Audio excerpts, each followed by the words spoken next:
టెండలో ఈ దేశంలో ఈ రాష్ట్రంలో ఉన్నటువంటి అనేక రకాల భవనాలని 50 అంతస్తులు 70 అంతస్తుల భవనాలని నిర్మించే కార్మికులం.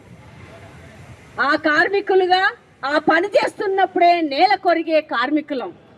ఆ పని చేస్తున్నప్పుడే కాళ్ళు ఇరగొట్టుకుంటున్న కార్మికులం. అటు పని చేస్తూనే ఇటు మన పిల్లల పెళ్లిళ్ళు చేస్తున్న కార్మికులం. అటు పని చేస్తూనే మన పిల్లల చదువులను చదివిస్తున్నటువంటి కార్మికులం. మనం ఎట్టి మనుషులం అంతకన్నా కాదు. శ్రమ చేస్తూ శ్రమకు తగిన ప్రతిఫలం ఇవ్వాలని కోరుతున్న వాళ్ళం. పని చేస్తూ కష్టపడుతూ మా జీవితాలను మరింత అభివృద్ధి పదంలోకి వెళ్ళాలి అని కోరుకుంటున్నటువంటి కార్మికులం. మన శ్రమతో ఈ ప్రపంచంలో పెద్ద పెద్ద రహదారులను నిర్మించేటువంటి కార్మికులం. మనం ఈ దేశంలో పెద్ద పెద్ద భవంతులు ముఖ్యమంత్రి ఉన్నటువంటి సెక్రటేరియట్ కూడా కట్టినటువంటి కార్మికులం. అవునా కాదా?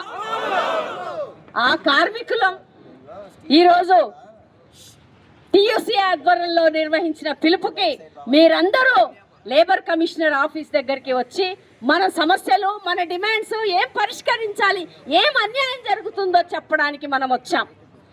ఈరోజు భవన నిర్మాణ కార్మికులకు సంబంధించిన కన్స్ట్రక్షన్ యాక్ట్ ఏదైతే రూపొందించిండ్రో ఆ రూపొందించినటువంటి చట్టం ప్రకారం ఏ నిర్మాణం చేపడుతున్న వాళ్ళైనా బోర్డుకి తప్పనిసరిగా రాష్ట్రం అయితే రాష్ట్రం, దేశంలో అయితే దేశంలో ఆయా రాష్ట్రాలలో మీరు ఆ కన్స్ట్రక్షన్ వాళ్ళు సెస్ కట్టాలి. 2% సెస్ 1% సెస్ కట్టాలని, కోట్ల రూపాయలు కన్స్ట్రక్షన్ జరుగుతుంటే దానిలో సెస్ కట్టాలని కట్టించుకుంటున్నటువంటి బోర్డు.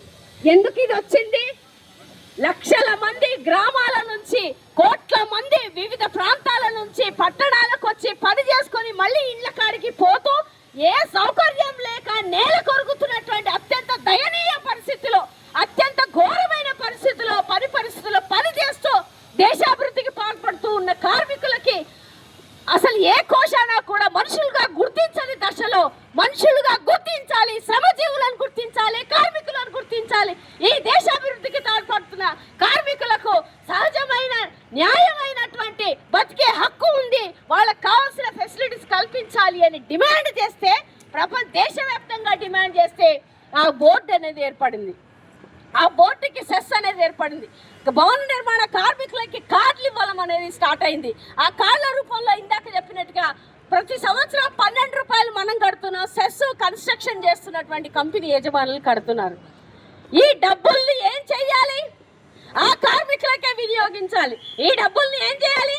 ఆ కార్మికుల పిల్లలు పెళ్లిళ్ళు చేయలేరు కాబట్టి వస్తున్న ఆదాయంతో, ఆ కార్మికుల పిల్లలను చదివించుకోలేరు కాబట్టి, ఆ కార్మికుల పిల్లలు చనిపోతే ఇల్లంతా అనాథగా మారిపోతుంది కాబట్టి, ఆ కార్మికుల పిల్లలు ఆ కార్మికులు చనిపోతే కుటుంబమే వీధి పాలవుతున్న దశలో కార్మికులకు ఈ హక్కులు కావాలని పోరాడి సాధించుకున్న హక్కు బోర్డు. ఆ హక్కులో ఈ డబ్బుల్ని ఆ కార్మికులకు వినియోగించకుండా జరుగుతున్నటువంటి అసంతృప్తే ఈ రోజు ఇక్కడ దాకా తీసుకొచ్చింది.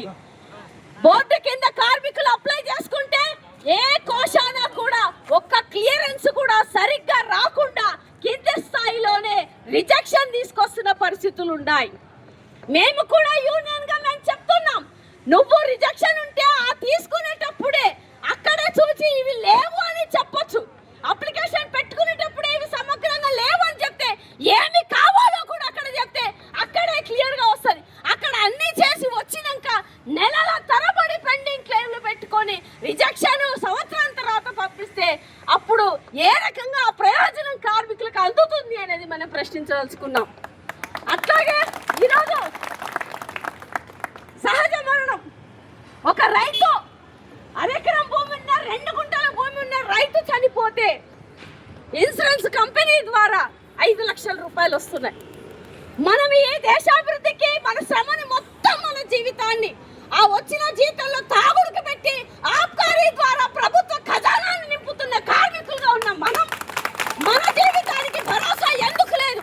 మేము సహజంగా మరణిస్తే, ఇంత కష్టపడి పనిచేస్తే, మేము చనిపోతే 2 లక్షలు ఇవ్వడం ఏంటి, 5 లక్షలు ఎందుకు ఇవ్వట్లేదు అని కూడా మనం అడుగుతున్నాం. అంతకంటే తక్కువమా అని మనం అడుగుతున్నాం. అట్లాగే ఈరోజు ప్రమాద మరణానికి 10 లక్షలు చేశారు. అయితే ఒకవైపు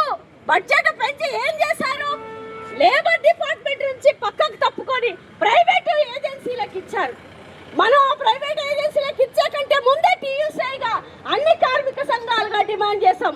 నువ్వు ప్రభుత్వ రంగ సంస్థల్ని కాపాడాలి, ప్రభుత్వ